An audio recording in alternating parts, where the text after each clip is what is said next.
G'day guys, it's Billy Troy Fishing here. So you can catch me on Billy_Troy_fishing on Instagram, same channel on Facebook, and obviously my channel here on YouTube. So today what we're going to do is talk about the differences between braid, monofilament, and also fluorocarbon. So if you're enjoying the content so far on the channel, give me a subscribe, tell your friends, give me a like, and we'll see how we go. So buckle in and let's get into the episode. Cheers. So firstly, what is fluorocarbon? What is monofilament? What is braid? So let's start bottom up. So braid is basically a line that's made of cotton or string wound together really tightly. So when you talk about fluorocarbon or talk about monofilament, it's basically a line made of plastic. So when you talk about those two lines, the braid becomes really thin as it's tightened and stretched out. The monofilament or the fluorocarbon is a bit thicker. So that's one difference between the lines mainly, and that's exactly what they are. You might want to get a little bit more scientific. So let's talk about monofilament versus fluorocarbon. Monofilament's basically a line that comes in different colors, so you can get greens, blues, reds, all these different colors. And typically the fluorocarbon comes in a couple of colors and they're typically quite light. So you'll be looking at your clear colors, your light reds, your light blues. When we talk about fluorocarbon, the light isn't refracted as highly, or also some people say it isn't absorbed as highly when the sun is shining on the line there itself.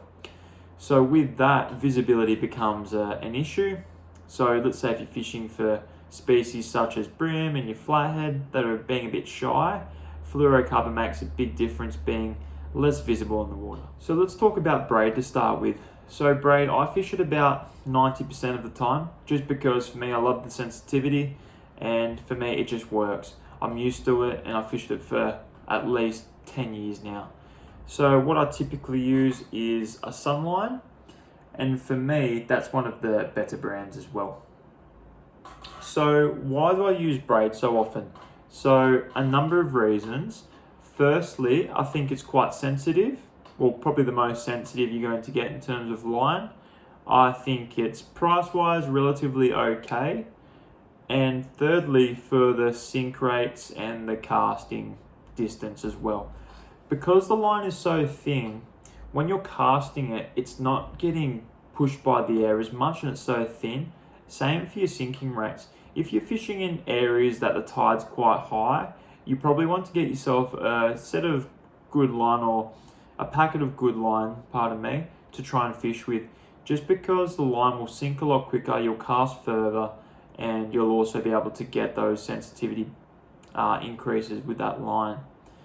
So I'll typically use that, like I said, 90% of the time, and I feel like for me, it improves my strike rate when I'm fishing. So when will I use monofilament line? So every time I'm fishing my braided line, I'll put on a fluorocarbon leader. So I'll typically put on 3 to 5 meters just straight on top. So with that, I've got probably, let's say, 30 meters of my casting line, depending on how far I'm casting it. Towards the end of that, I've got another 3 to 5 meters of fluorocarbon. Just because, firstly, with the fluorocarbon, the sensitivity decreases the line slightly, but it's a big thing with the visibility. So when you're fishing that species such as your brim, such as your flathead, you don't want to be seen by the fish too much, or your line doesn't want to be seen by the fish. So with that, you get that extra bit of, versatility, and you can be subtle the way that you fish. So that's the way I'll be rocking it. 10% of the time, I'll be rocking just a FC Sniper, 200 meters of straight through fluorocarbon. So I'll be doing that when the fishing's really tough, if I'm fishing sand flats. And why I do that is because, let's say if you're fishing a sand flat and you're downwind, you punch a cast down 50 meters or so, and you're winding your line back to your boat. Let's say if you're winding your line all the way back to the boat or back to the shore, and you're just basically winding your lure past the path of your line, if you're using a braided line, it's likely that the fish have probably seen your line come past them, or it may be that they've seen it come past them to the side, or they've briefly just tapped into it. So if you're fishing just your fluorocarbon line, it's probably a more likely chance they won't see it and they won't run past it either. So I think it's just a bit more of a subtle way to go about your fishing, and like I said, I use it probably 10% of the time. Alrighty, let's talk about brands of line.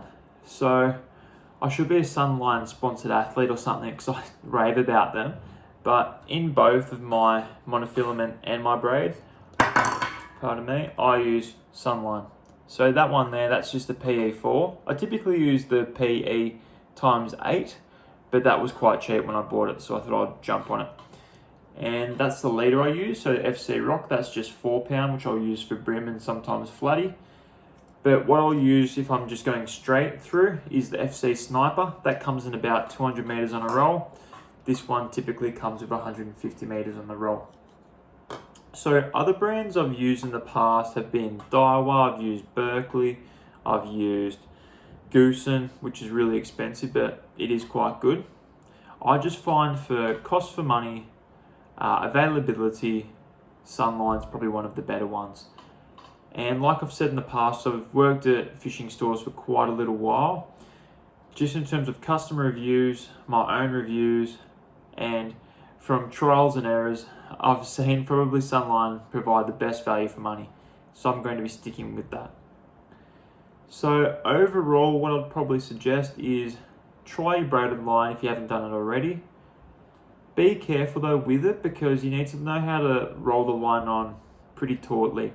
Issues people sometimes get with braided line is they say, I'll get the dreaded wind cast. It's typically because it's an error of the human using it. Let's say if you wind your line on and it's really loose around the spool and you go and cast it, the line's unraveling really quickly off the spool. If you have any loose line, that line will get picked up, get tangled, and there's your wind knot. So that's typically not a wind knot, it's typically just a line management issue. So when you're loading up your braided line and you're putting it on the spool, hold on to it quite taut, and then just make sure you're winding it through your fingers. Use a towel or use a glove that's wet, just so you're not burning your fingers at all. With the monofilament line, like I said, I use it probably 10% of my fishing time. At the same time, it provides a nice little subtlety, and I use it with every single braided line for my leader, and I'll use probably 3 to 5 meters. If I'm getting really picky, I'll use about 10 meters worth of it. But give them a try. With the channel, please give me a like and subscribe if you're enjoying the content. You can catch me on Billy_Troy_fishing on Instagram. Same channel on my Facebook page, and I'll catch you next time. Cheers.